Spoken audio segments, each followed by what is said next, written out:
Y ahora damos comienzo a nuestro programa Encuentro Histórico.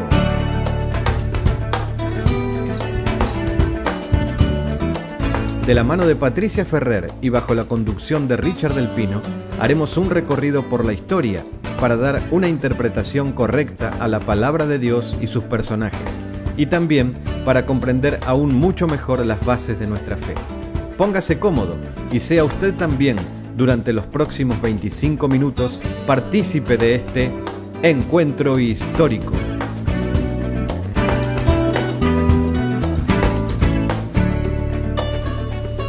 ¿Qué tal, amigos? ¿Cómo están? Hoy es martes y como todos los martes aquí estamos con Patricia Ferrer en nuestro muy querido Encuentro Histórico. Gracias, Patricia, por estar con nosotros una vez más. Vamos a seguir de acuerdo a lo que estuvimos charlando con el punto de la semana anterior. ¿Te acordás que no había quedado bien concluido?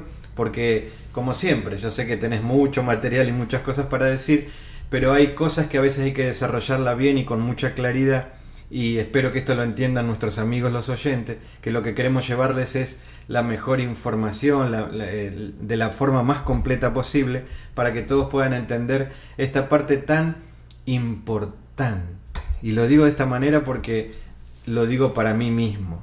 Importante lo que aconteció en esos tiempos históricamente para poder entender con mayor profundidad la palabra del Señor, la palabra, y principalmente el punto que estamos tocando nosotros, que es la historia del cristianismo. No hay forma de entender la historia del cristianismo si no entendemos justamente la historia.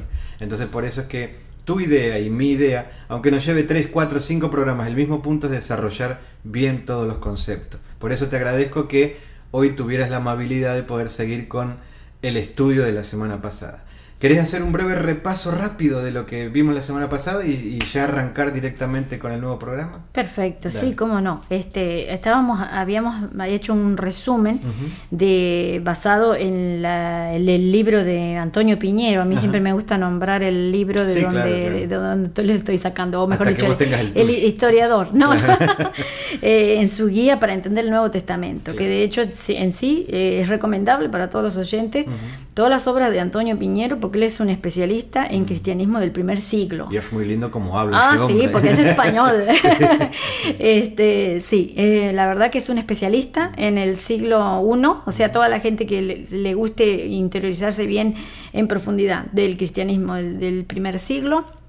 Le recomiendo a Antonio Piñero, aunque obviamente no siempre significa que estemos 100% de acuerdo con todas las ideas. Claro. Pero vos siempre tenés muchas más fuentes, digamos. Claro. Hoy te estás basando en Sí, porque lo que pasa es que quise retroceder un poquito, porque como venimos hablando de las comunidades más o menos y del destino o el camino que tomaron todas las comunidades, que habíamos venido diciendo en todos los programas anteriores, para hacerlo recordar a los oyentes, que hasta el año 70 había una pluralidad absoluta de ideas, de corrientes en todo el judaísmo y obviamente en el cristianismo, que comenzaba ya, era incipiente, pero que fíjate vos que si venimos, incluso ahora vemos cómo lo venimos llevando todos estos días, estos tiempos, de cuándo arrancó, o sea, la comunidad local de Jesús, o sea, una comunidad rural, o nace, digamos, ahí en esa comunidad, en Judea, en Galilea, en toda esa zona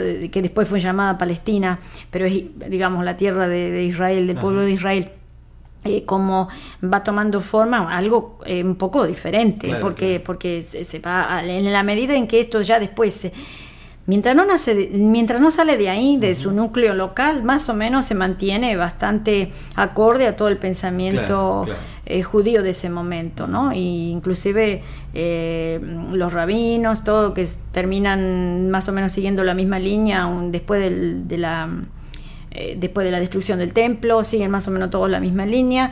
La corriente farisea es la única, y después también las otras corrientes que eran judío-cristianos, guardando la ley, apegados a todas las costumbres. Pero en el momento que pasa ya para la diáspora y son todas las comunidades helenísticas, son las que empiezan a recibir este mensaje, ya cambia y va, o sea, se va cambiando cada vez más y va saliendo por lo menos mucho más distorsionado a veces, o por lo menos el mensaje ya difiere o se va apartando de lo que Jesús, el Jesús histórico, el Jesús judío, que ya te digo, su mensaje de salvación era que el reino de Dios tenía que venir sobre Israel. Claro. En cambio ya en Pablo ya vemos que si bien muchas veces se lo ha demonizado a Pablo en el sentido de que se lo toma como el fundador del cristianismo, en realidad los fundadores del cristianismo como religión oficial o religión independiente del judaísmo, en realidad le corresponde más a lo que los padres de la iglesia del siglo II toman de Pablo, es decir, agarran el pensamiento paulino, lo interpretan o empiezan a pensar de que Pablo dijo esto, y a partir de ahí comienza la institucionalización. Pero a Pablo, para entender a Pablo hay que entenderlo que él no estaba pensando en formar una religión aparte. Lo que sí hace que sus ideas son los que ponen la base para que después se formara una religión aparte, porque de alguna manera estas ideas que veníamos hablando el otro día se apartan un poco del pensamiento judío general. La idea solamente, ya te digo, de que la humanidad estaba toda en pecado y que no podía salvarse por sí misma y que necesitaba un Salvador, y que ese Salvador era Jesús, y que a través de la aceptación de ese sacrificio vicario, eso era lo que te traía salvación. Eso no coincide con el pensamiento judío, que hasta ahora lo acepta, ¿no? Obviamente. Y esos eran los puntos que habíamos visto la semana Exacto, anterior. es decir, él sigue, pero a su vez hay que seguir recalcando de que él no rompe con el judaísmo, no está hablando de sustituir la iglesia o la comunidad, no sustituye a Israel de ninguna manera, porque justamente en la carta de los romanos, por más que él viene explicando, ¿no es cierto?, todo esa necesidad del Salvador universal, pero también después en el papel, cuando le toca explicar un poco qué pasa con el Israel que todavía no ha aceptado a ese mensaje, porque ya se torna exclusivo después, o sea, el mensaje de que todos tenían que ser salvos bajo solamente la aceptación de en Jesús, quiere decir que ya está primero deslegitimando a todo lo demás, o sea, cualquier otra interpretación, incluso la de las religiones paganas, o sea, saca toda la legitimación, y a partir de ahora el hombre solamente se puede salvar a través de Cristo, o sea, de aceptar el sacrificio de él. Pero con respecto a Israel, en ningún momento él él dice, no, Israel va a ser todo salvo, porque la esperanza de él era de que en cualquier momento vuelve el Salvador, vuelve el Señor, que está en la esfera de lo divino. A su vez, no nos olvidemos que él tuvo esa visión cuando él iba a Damasco, y él tiene esa visión con el Mesías glorificado, o sea, no lo estaba inventando, o sea, él tuvo esa experiencia personal y por eso sabía de lo que estaba hablando, y por eso en base a eso está tan seguro, pudo soportar tantos ataques y tantos adversarios, porque los adversarios que tenía no eran fáciles, o sea, era todo el judaísmo por el hecho en sí de estar hablando de que Jesús era el que habían crucificado, supuestamente ahora es Señor y Dios, decía él. Entonces obviamente iba a tener sus oponentes. Estaban los judíos cristianos que lo acusaban de ser, digamos, de sembrar la anomía entre todas las comunidades, porque supuestamente él permitía que hubiera gente que no se circuncidara. Entonces lo acusaban de que, bueno, no estaban guardando ya la ley, que estaba rompiendo con todos los preceptos de Moisés. Y segundo, bueno, porque eso lo dicen en todas las cartas de él, continuamente está nombrando a esa serie de adversarios y judaizantes que lo vienen persiguiendo, no solamente en Gálatas, en Filipenses, ¿no es cierto?, en Corintio, tiene que luchar contra su propia comunidad, que es la que fundó él, por los desórdenes que había, ¿no es cierto?, en cuanto a desorden interno, y también tenía el paganismo en contra, que era porque su pensamiento socavaba la idea de que los demás dioses eran dioses. Y no te olvides que estaba la idea también general de que si vos, o sea, la sociedad pagana no entendía con buen agrado, o no escuchaba con buen agrado lo que él decía, que los dioses de Roma no eran dioses, sino eran demonios, llega a decir, y que el único Dios era el Dios verdadero de Israel, porque eso la sociedad pagana lo tomaba como que estaba ofendiendo a los dioses de Roma, y entonces eso muchas veces era penado con la pena capital, porque estaba la creencia de que vos no podías ofender a los dioses de Roma, porque si no venía la desgracia solamente sobre el imperio. Entonces, bueno, había toda una serie de cosas que es necesario entender por qué Pablo a veces habla así, pero básicamente entonces la panoplia de ideas de Pablo es la siguiente, que el Dios único de Israel es el único creador, el único legislador, y es el que ha enviado a su Hijo, a Jesús, al mundo para la salvación, ¿no es cierto?, de la humanidad. Y los textos clave, por las dudas lo vuelvo a repetir, son Romanos 1, 18 al 3, 20, está también 2 Corintios 5, 14, 15, en Romanos 5, 12, 21, 1 Corintios 15, 22 al 28, después, bueno, el texto, Gálatas, obviamente Gálatas, toda la carta de Gálatas. El texto principal era de donde también él desarrolla una cristología bastante elevada, está también en la carta de los Filipenses, ¿no es cierto?, que Filipenses 2, del 6 al 11. Ahí es donde ya lo pone a Jesús como en la esfera de lo divino. Incluso, bueno, según Piñero, puede ser que también estas ideas ya estaban, o sea, él puede ser que se inspire, dice, en ideas como ser... ya estaba, por ejemplo, el otro día habíamos hablado de Filón, la idea de que la sabiduría divina baja a la tierra, es decir, una especie de personificación de la sabiduría, una hipóstasis.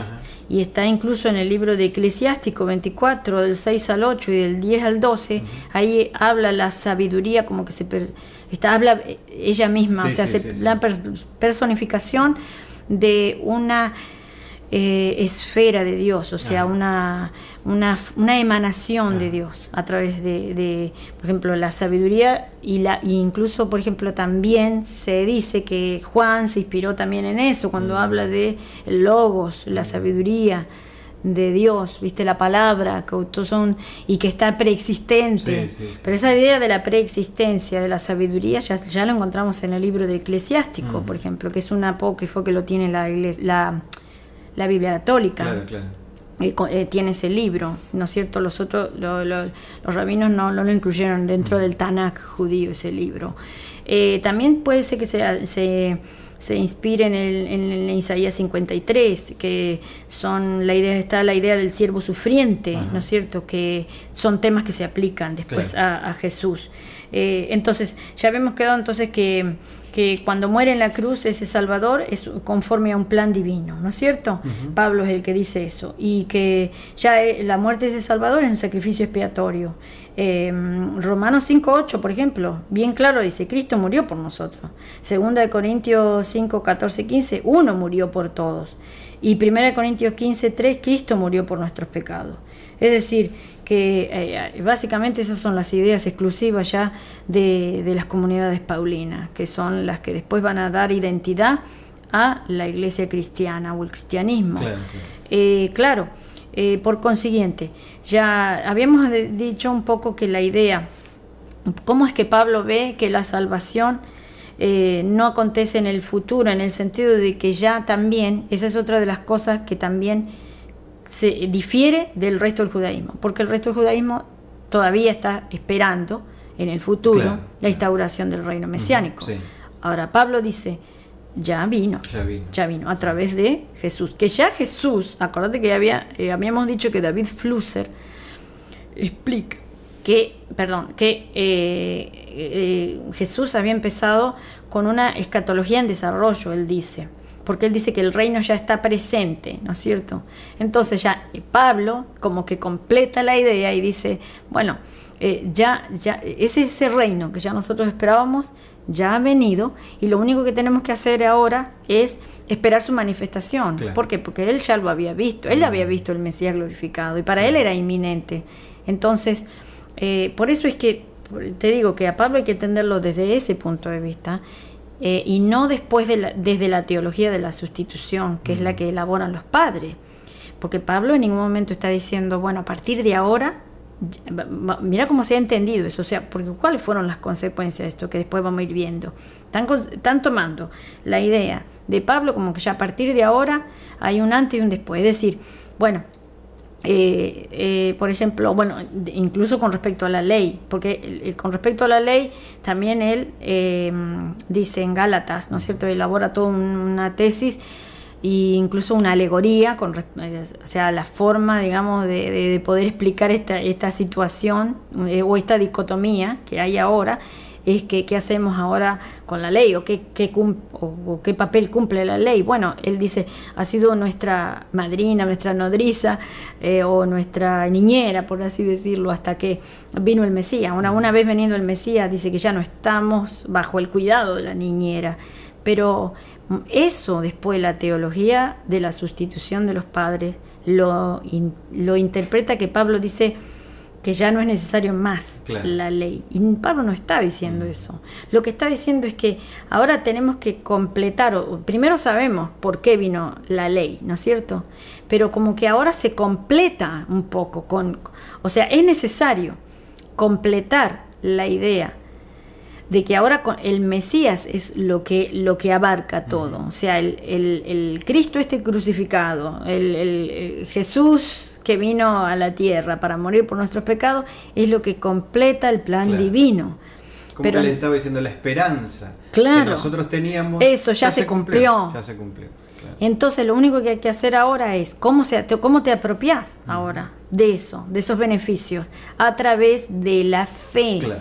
La pistis, la palabra pistis, que es la confianza incondicional.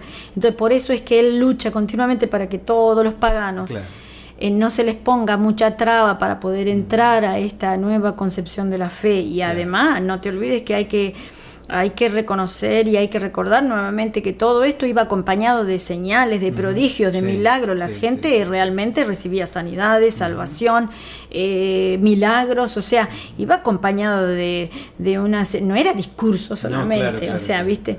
Y por otro lado, la comunidad no establece ningún tipo de jerarquía tampoco, o sea, los supervisores o la gente que pone él ahí, digamos, como después vamos a ver, son personas que son capacitadas para poder llevar adelante esa comunidad, pero en ningún momento tampoco tienen que tener señorío sobre la comunidad, digamos. No son los títulos que hoy conocemos como títulos o como autoridades.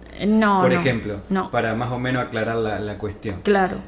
Cuando se usa muy fácilmente la palabra apóstol hoy en día, cuando sabemos que eso no era un título de jerarquía que se les estaba dando, sino nada más que diciendo, bueno, este es tu ministerio, tu trabajo, pero no era el enviado. O sea, fíjate, bueno, ya que nombraste esa palabra, apóstol, bueno, es una palabra griega o sea, la idea, para entender la idea de apostolado, era un emisario, o sea, un enviado, que en hebreo es shaliach, ¿viste? Un enviado, un emisario, es como si un comisionado que tenías que enviar para llevar ahora adelante este mensaje, nada más y nada menos, o sea, ni más ni menos, o sea, igual que la palabra que después se emplea en las cartas llamadas pastorales, que entre paréntesis los historiadores y todo piensan que son tan tardías que no las escribió Pablo, sino que en realidad fueron los discípulos de Pablo los que escribieron eso. Pero bueno, si vamos, o sea, yo no me he movido tampoco, para no entrar en ese tema, de las cartas realmente que se toman como auténticas de Pablo, que son Romanos, Corintios, Gálatas, Filipenses, Tesalonicenses. Son todas las cartas en las que en este momento no hay, o sea, problema en aceptarlas como realmente no hay dudas, no, con respecto a la autenticidad de Pablo, de la autoría. Entonces, fíjate vos que, y otra de las cosas, para terminar la idea también que habíamos empezado el otro día, con respecto a Israel, que dice cómo encaja entonces este hecho con el plan divino de salvación. Bueno, y ese problema lo aborda en Romanos de 9 a 11, él muy claro. Y entonces lo primero que él sueña o idealiza, o mejor dicho, la esperanza de él es que Israel va a ser restaurado al final del tiempo. Que todo Israel sea salvo. Sí, todo, dice que todo Israel va a ser salvo, porque él espera que cuando él venga el Mesías, ya te vuelvo a repetir, él cree que ya es bastante cercano, es inminente el reino, y que ya va a ser va a ser aceptado Claro. por todo Israel. Por lo tanto, él le advierte a los gentiles, cuidado, que no se sientan que ustedes son superiores, porque dice que algunas de las ramas fueron desgajadas, Claro, pero sí. él habla bien claro aquí, el olivo verdadero es Israel, y los conversos paganos son solo ramas injertadas en ese olivo, y de la manera que como justamente usó misericordia con los gentiles, también va a usar misericordia con Israel, o sea que de Ese ninguna... capítulo 11 de Romanos muy claro. Sí, muy claro. De ninguna manera hay que aceptar ningún tipo de sustitución. Pero lamentablemente después, cuando vayamos a lo que hicieron después los padres de la iglesia y todo, vamos a ver que eso se interpretó como que Israel, o sea, como que la iglesia estaba sustituyendo a Israel. Claro. En ningún momento Pablo dice eso. Lo que interpretan así a Pablo son los padres del siglo II en adelante. Claro. Que como en la próxima semana, pues seguramente ya vamos a empezar con las primeras disputas que hay, Claro. que ya algunas las vimos el otro día hablando un poco de Justino, por ejemplo, Sí. con el diálogo con Trifón. Ya empieza un tipo de literatura polémica, o sea, y cada uno va a tirar para su lado, Claro. ¿no? Porque tanto judío como cristiano se oponen entre sí, y que cada uno de ellos elabora siempre un escrito, un documento que polemiza uno contra otro. Pero hoy quería volver otra vez a eso, a Pablo, para seguir después más adelante con los padres del siglo II. Que la verdad que es sumamente interesante todo esto para comprender. Y una idea, qué lástima que esto es radio y no es televisión, porque si no podríamos trazar una línea histórica e ir más o menos mostrando los acontecimientos que fueron ocurriendo para que uno pueda visualizar mucho mejor todos estos hechos que vos estás nombrando. Pero bueno, ya llegaremos al tema de la televisión. Sí. Por ahora lo estamos haciendo en radio, Claro que y usted, sí. querido amigo, puede también trazarse esa línea a través de todos los estudios que fue haciendo Patricia Ferrer, y se dará cuenta con mucho más claridad el impacto de ciertos acontecimientos durante el transcurso de la historia. Bien, esto es todo por hoy. Te agradezco, Patricia, por estar con nosotros. Les agradezco a ustedes por compartir un día más con nosotros, y sepa que estamos a su disposición para cualquier duda o cualquier pregunta que tenga. No dude, por favor, en comunicarse con nosotros. Lo esperamos el próximo martes aquí en nuestro encuentro histórico. Nos encontraremos el próximo martes a esta misma hora para seguir siendo partícipes de este encuentro histórico. Este material también está a su disposición en CDs. Si usted desea obtener más información, por favor escríbanos a info@olivonatural.org y gustosamente se lo haremos llegar. Encuentro Histórico es una producción exclusiva de Ministerios Olivo Natural.